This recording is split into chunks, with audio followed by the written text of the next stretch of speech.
The Rack and Pinion Calculator Travel and Force helps you determine linear speed, force, and travel distance for your rack and pinion system.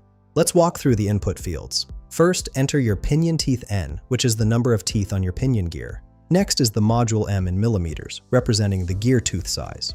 Then input your motor torque T in Newton meters, which is the rotational force your motor produces. Finally, enter your motor RPM, the rotational speed of your motor in revolutions per minute. For our example, I'll use 20 pinion teeth, a module of 1.5 millimeters, motor torque of 5 Newton meters, and motor RPM of 1800.